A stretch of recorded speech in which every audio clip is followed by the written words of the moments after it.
What's up, guys? How are you? I'm back. Welcome again.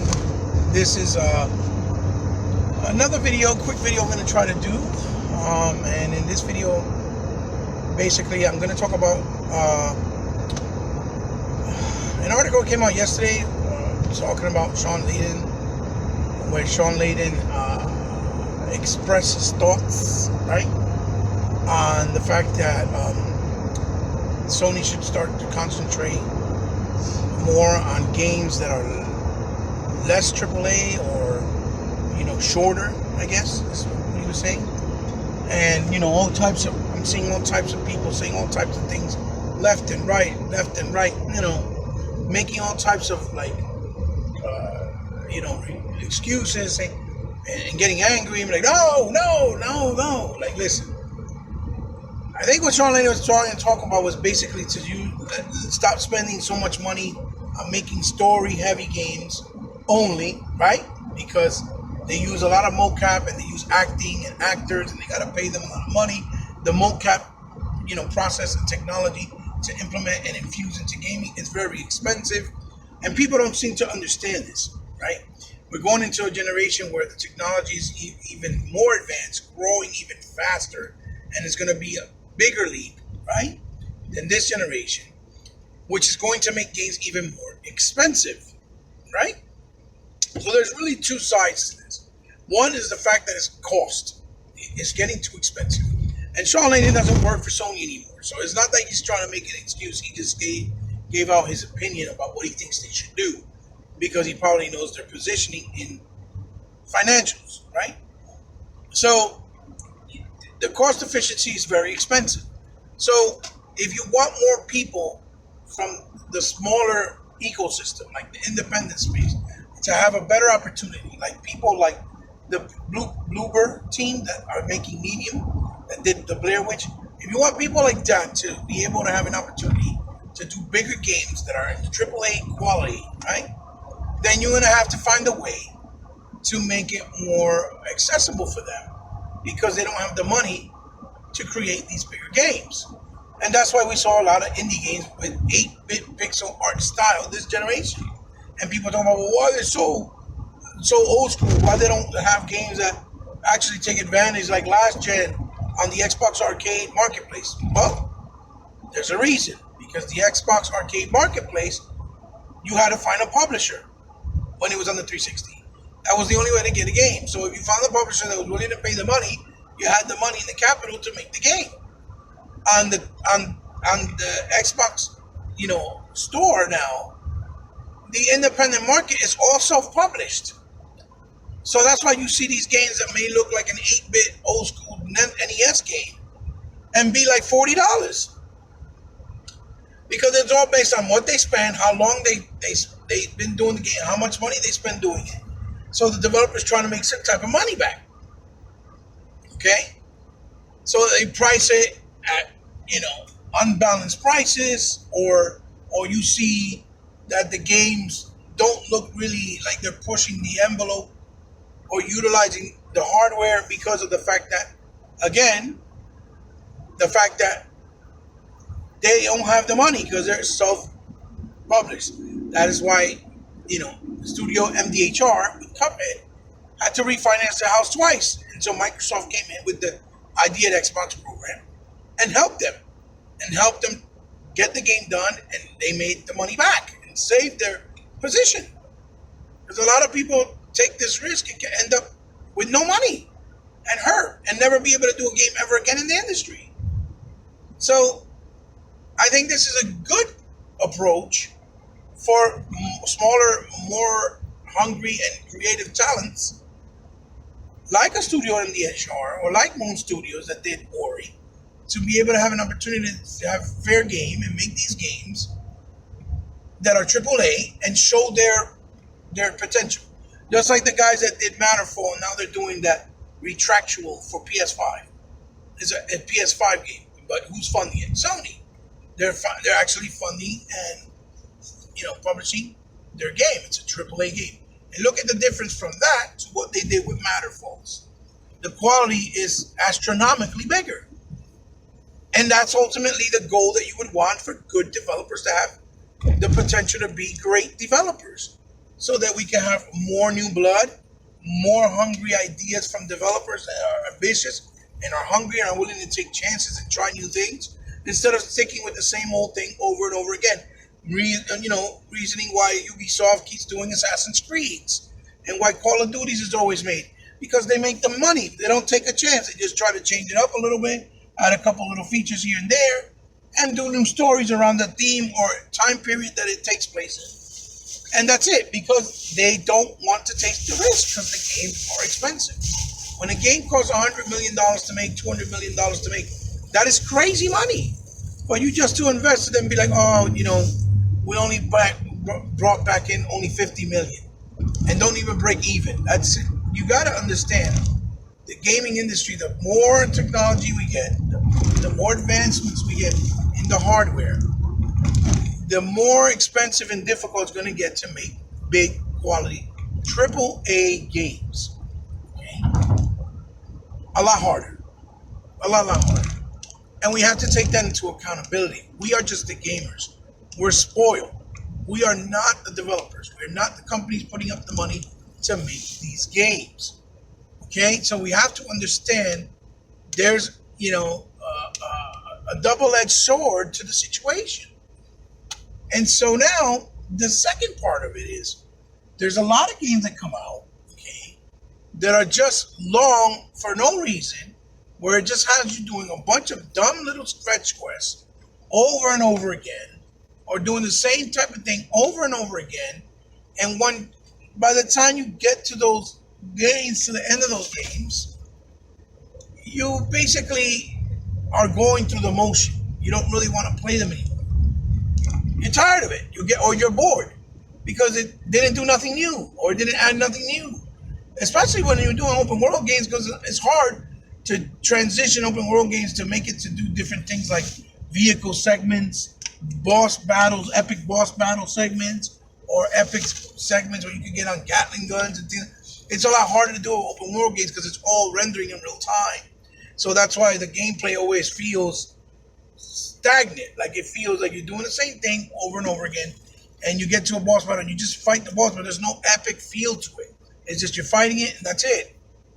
In a big space, and the boss may look big, but it don't feel cinematic enough, or it won't feel exciting enough, right? And that is also a big problem because games don't have to be 50, 60 hours long. And I feel the same way even with RPGs. Okay, I feel RPGs are overkill in a lot of situations where they just all this story, and you barely play, or when you play, it's not enough. I feel that you can definitely overkill a game by making it too long. But if you start making games that are more rounded and shorter in length, then you can concentrate on a lot of things like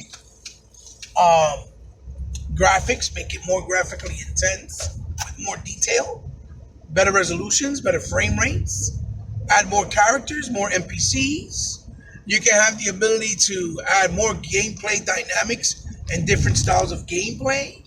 You can have, more linear stories straight to the point instead of over exhausting the situation, building up characters, because that's the reason why you make sequels, because you build the characters as you make the sequels. You don't have to necessarily build the character all in one game, and then when you get to the second game, you really kind of rehashing the same exact thing over and over again, right? You're rehashing the same exact thing over and over again, instead of trying to add more interesting dynamics to keep you, the player, interested in the characters or in the game itself. Okay, so at the end of the day,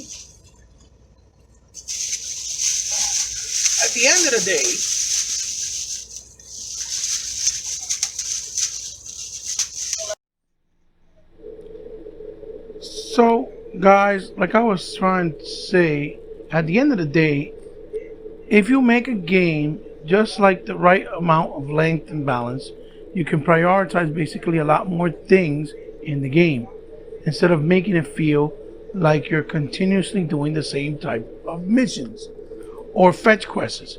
You know, during the course of an open world style game, let's say, or a game that's just constantly giving you cinematic after cinematic, extending the story or over exhausting it when it really doesn't always add more to the real end result of the end game of the story. Sometimes, like in a lot of the games we played now, like in the case of The Last of Us, right? It just feels like Disrespect of main characters that were built up in the course of the first game. You know, having a smaller game, shorter, straighter to the point, also gives you the benefit to enjoy more games in your library. Because a lot of games that you get in your libraries get put to the side, to the wayside, and you don't even touch them, and that, for a long while, and people don't even notice them get forgotten because you're too concentrated on just the big AAA titles that are too long for no reason. Or, perfect example, like Red Dead. After you beat the game with John Marston, you start playing as the main character from part 1, right?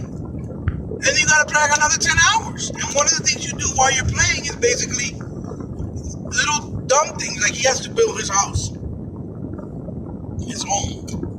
Like, that's dumb. I don't care about building a home in my game. It's Red Dead, it's not The Sims. You see what I'm saying? Like, things like that just to broaden the appeal and really don't feel like they're shoehorned there just for the sake of saying, oh look, we gave you more content, but really doesn't feel like it even needs to be in the game. It's like movies. Movies get director's cut and get edited because sometimes certain things in movies, when you're playing them, watching them rather, they feel like they just don't need to be there. It's extra. It's like a filler. If you overexhaust that, movie and it's too long, people are gonna get bored. They lose their attention. And I know it's different because it's a viewing thing, as opposed to something that you view and something that you play interactively. But once you're driving or riding on a horse over and over, going back and forth, like again, using Red Dead or even Last of Us as an example, going around the HUD, going here, going there, like it just becomes repetitive. And already by the nature of design, video games get repetitive. You see what I'm saying? Just by the nature of design, they get repetitive, they can get tedious. So when you overexhaust it, when you keep making it more repetitive and more tedious, it doesn't make a game great. It doesn't make a game better. Just like saying having beautiful graphics and nice voiceovers or good character acting is not going to add to the fun factor gameplay mechanics of a game. It's just, you're going to enjoy the story if you can even finish it, and that's it. But if the gameplay is lame or boring, you're not going to bother. So the story's going to be there for a waste of time for no reason, because you're just not going to take the time to finish it, because you're not going to catch. It's not catching your interest when you're playing it because you're bored. That's why I think that messaging from Shaun Layden makes a lot of sense and it's logical thinking for games, because games have to be something that's not too long, not too short, even though sometimes it can be short and sweet like in arcade stuff, but we're talking about the bigger AAA stuff, and where it doesn't overstay its welcome, and it doesn't feel tedious and exhausting, where it keeps you interested the entire time with the characters, with the gameplay. It can throw different gameplay priorities at you. Like in Red Dead, you don't have a lot of epic boss battles because of the way that it's designed. Same thing like Last of Us, because it's got more of that open world approach. Same thing like Tomb Raider, really, to be honest. That's why I feel that they should be more open, but more level in design, and more level based in design. You know what I mean? And it's funny because people go, oh yeah, but look, that's how they did in God of War. You can have these epic battles in certain areas, and it's open, or it feels open, but it's more also linear and it feels level based as well. And people loved it, but when it's a Microsoft game or any other type of genre, oh no, we need to stay like, no, we don't. They really need to go back to the fundamentals and roots of way games need to be structured.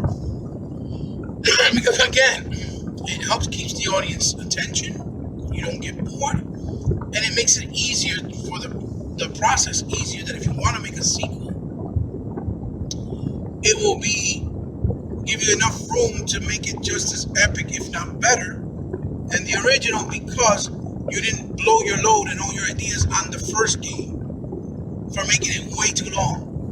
Hold someone those ideas for the next game. And I think that's the conflict that a lot of these developers are going through with a lot of their games, because it's hard, okay, to maintain good fun consistency with gameplay, innovation, and evolving a franchise for a game in general, for example, right? While maintaining, the level of quality that you probably that you already managed to obtain, with the first game. So, like I was always trying to say to everyone, we have to kind of keep a parameter and be civil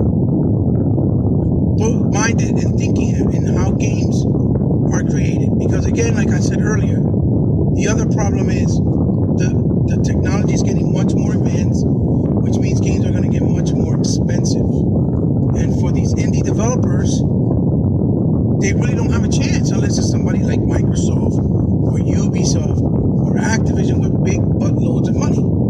Like you see Capcom's been doing a lot of their success and laurels remastering old titles, making them look like brand new titles in quality, right? And then they took a chance by changing Resident Evil in a first-person perspective, which they're going back to in the new game to kind of keep it fresh and kind of keep it toned correctly, right? Meanwhile, they're going to try to do another new IP again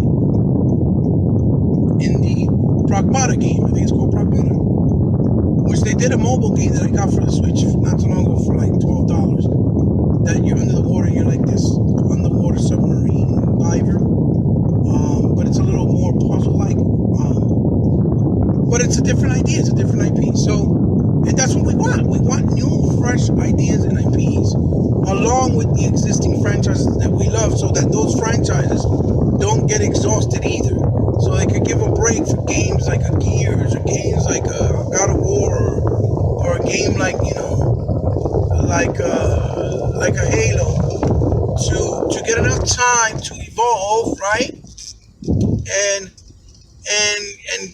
get done right and justified as the developers think of new things, new story plot points, new ideas to make the games better for us, the gamer, at the end of the day, right? And that's my point of what I'm getting at when I say, I'm sorry guys, this is coming off, it's not molding correctly because I'm in a rental car right now. Jesus Christmas, this is terrible, and this phone don't pause for nothing. Jesus Christ. So, like I was trying to say, thanks for the help.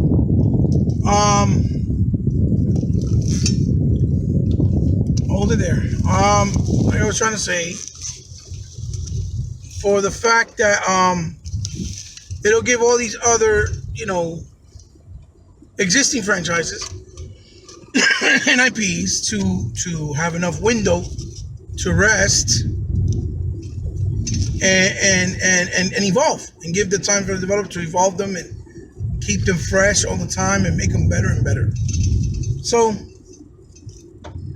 that's the other reason why I think Shaun Layden's comment, is validated, and I think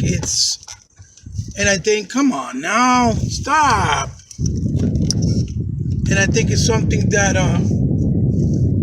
we should embrace. We shouldn't take it as, oh no, because it's not worth $60. Because I'm sorry, if a game's good quality, no matter if it's that long or if it's shorter than other games, it doesn't mean it's not worth $60. That's a lie. Games have been priced at the same price range for years. Okay, we used to pay $60. We used to pay $60 for games on the fucking Genesis, on the Sega Genesis. We used to pay $60 for certain games. Okay, and that was like 25, 30 years ago. So no, you guys ain't overpaying stuff. It's just you're spoiled. You think that because you're paying $60, a game has to have way more content. No, it doesn't. Not necessarily. Not necessarily, because I feel games like Quantum Break and Sunset Overdrive and Rise were worth the $60. Absolutely. Because they were quality. Okay? They were quality. And Gears, as long as it has like a co-op component or a campaign component, that gives you enough room to have replay value for the game. It gives it enough replay value that you can just play it and enjoy it and not feel what's the word? Cheated, right? Cheated, not feel cheated. Okay, because that's what a lot of people are trying to allude to, that. Oh, I feel cheated. No, because you guys tout and praise all these Sony games in a lot of cases, like God of War, like Last of Us, like Uncharted, like Spider-Man, and they don't even have a co-op mode. They don't even have a multiplayer mode. They'll add like a little DLC, sell it separate, and you still justify that, like y'all doing with the new Miles Morales. So no, I don't think so.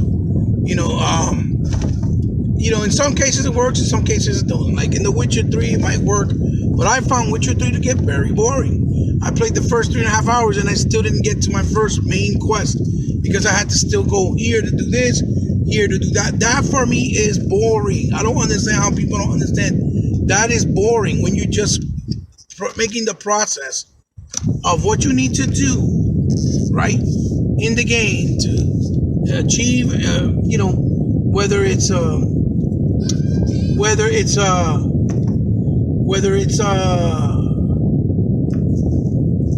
like a mission in the game or whatever. I'm trying to get my thought process together here. Or whether it's a side quest, whatever. Like for me, if it's just you doing the same thing, just to get to something different, then it really doesn't matter. Like if it doesn't add a new gameplay dynamic or gameplay style, I don't really care if it's this time I'm doing this so that I can go and get a new sword.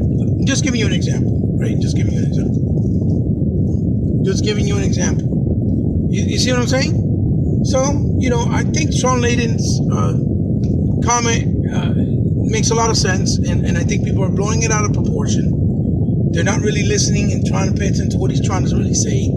But you got to look into it with a bigger picture and understand what he's trying to imply. And again, yes, he don't work for Sony no more, but yeah, he's probably just trying to say that you can do quality games with less budget and still have effectiveness if you make them shorter, as opposed to putting too much cinematics, cutscenes that are very expensive to do and produce with the mocap technology, and adding so much story when at the end of the day it's all about the gameplay. And really, a lot of their games don't have a lot of gameplay, and I think that's what he's trying to say. And I think it goes for even Xbox. I don't want Microsoft to make their games and start turning them into novellas and soap operas. I want them to be what they've always been: quality games that give you the experience, the cinematics, the high quality moments, right? And that also at the same time they give you the co-ops and the campaign and the multiplayer component. They have their own identity and longevity, where they still got replay value, they have longevity, but it's based off a different style and approach. And you still get the good graphics, you still get the good story, you still get the good character development. That's what I want Microsoft to keep doing. I don't want them to start being like Sony, and everything becomes a freaking soap opera, and it's just more like an RPG instead of a game. I don't want that. No, all games don't need to do that, and that's just dumb. They need to do their own identity, just like Nintendo does their own thing and Sony does their own thing. We get enough of those craps on Sony's side. Why would I want Xbox to do that all the time. Yeah, get games with better graphics, absolutely. With amazing attention to detail and characters and story worlds, fine. But I want them to be games first and foremost, not movies. Okay?